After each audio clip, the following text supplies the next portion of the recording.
সিলেটের পাদুয়া সীমান্ত, এপারে বাংলাদেশ আর ওই পারে ভারতের মেঘালয়। রাতের আধার নেমে এলেই বদলে যায় এ সীমান্তের চিত্র।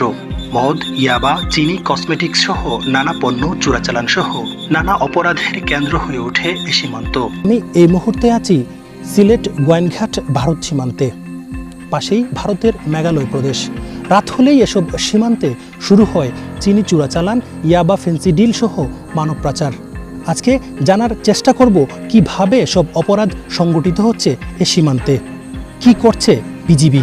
রাত 10টার পর থেকে সিলেটের গোয়েনঘাটের প্রতাপপুর সীমান্ত এলাকার বিভিন্ন পথ দিয়ে অনুসন্ধান শুরু করে 71 টিম। পাহাড় নদী অতিক্রম করে 1 ঘন্টা হাঁটার পর রাত 1টায় সীমান্তে হঠাৎ চোখে পড়ে বেশ কয়েকজন যুবককে।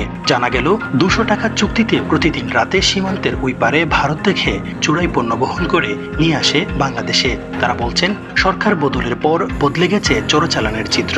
সীমান্তে বিজিবির কড়া নিরাপত্তা থাকলেও প্রতিদিন ভারত থেকে চিনি, শাড়ি, কসমেটিক সহ বিভিন্ন পণ্য নিয়ে আসেন তারা। রাত্রে 2টা থেকে 3টা পর্যন্ত এরকম ভাবে ডিউটি করা লাগে আমাদের। 200-300 টাকা পাওয়া যায়। বিজিবি দলেও থানার দেওয়া যায়, থানার থেকে আইয়া আবার কাজও লাগে যায়, খাইতে তৈব পেটের লাগে। সরকার পাল্টানোর পর এখন বর্তমানে বিজিবি অনেক গরম হয়ে গেছে।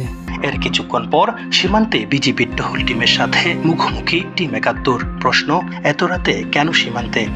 আপনি 71 টেলিভিশনের সাংবাদিক, রাত্রে এই সময় কি জন্য সীমান্ত এলাকা? এই যে সীমান্তে মানব পাচার, চিনি চোরাচালান এইসব বিষয় নিউজ করতে আসছে। এসব নিউজ করার জন্য আমাদের ঊর্ধ্বতন অথরিটি জানে? আপনি যোগাযোগ করছেন বা কোনো আদেশ আছে কিনা আপনারে লিখিত? আসলে তো জানাতে হবে, বিষয়টা তো আমার জানা নাই। না, এটা আমাদের বিজিবি হেডকোয়ার্টারের আদেশ।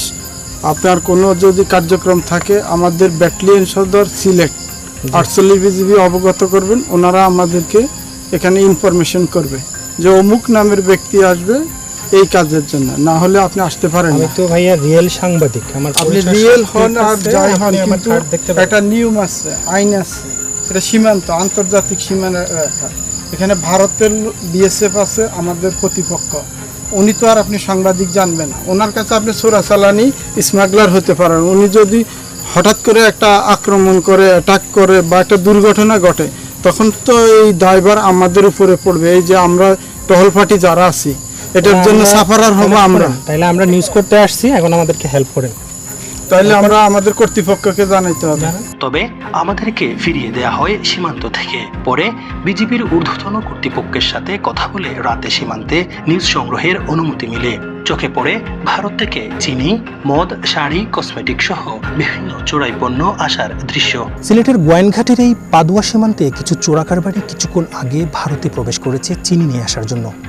2 ঘন্টা থেকে এই সীমান্তে আমরা অপেক্ষা করছি এবং সেখানে বিজিবি জওয়ানরা ওত পেতে বসে আছে যে তারা আসলেই তাদেরকে চিনি সহ আটক করবে। তবে ওই রাতে গোয়েনঘাট, কানাইঘাটের বিভিন্ন সীমান্ত থেকে বিজিবির হাতে জব্দ হয় ভারতীয় চিনি, শাড়ি, কসমেটিক সহ বিভিন্ন পণ্য। বিজিবি বলছে, 5 আগস্টের পর সিলেটের বিভিন্ন সীমান্তে অবৈধভাবে ভারতে অনুপ্রবেশ করতে গিয়ে কানাইঘাটের দোনা সীমান্তে আটক হয়েছেন সাবেক বিচারপতি শামসুদ্দিন মানিক। এছাড়াও গোয়েনঘাটের প্রতাপপুর সীমান্তে 2 মানব পাচারকারী সহ আটক হন 7 জন। দিনে রাতে বাড়ানো হয়েছে বিজিবির টহল। প্রতিদিন জব্দ হচ্ছে বিভিন্ন ধরনের ভারত থেকে আসা অবৈধ পণ্য।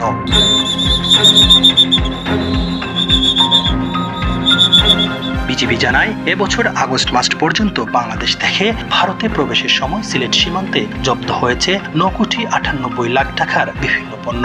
আর ভারত থেকে বাংলাদেশে প্রবেশের সময় আটক হয়েছে 54,06,00,000 টাকার বিভিন্ন পণ্য। রেকর্ড সংখ্যক পণ্য জব্দ হয়েছে গেল আগস্ট মাসে 14 কোটি টাকারও অধিক। অবৈধ বহির্গমন প্রতিরোধে আমরা জিরো টলারেন্স নীতি অনুসরণ করছি। যে কোনো মূল্যে বাংলাদেশের সীমান্তকে সুরক্ষিত রাখার জন্য আমরা প্রতিজ্ঞাবদ্ধ। দেশের সীমান্তকে নিরাপদ এবং অবৈধ চোরাচালান, মাদক প্রতিরোধে সাধারণ মানুষকে সচেতন থাকার আহ্বান বিজিবির। হুসাইন আহমেদ সুজাত, 71, সিলেট।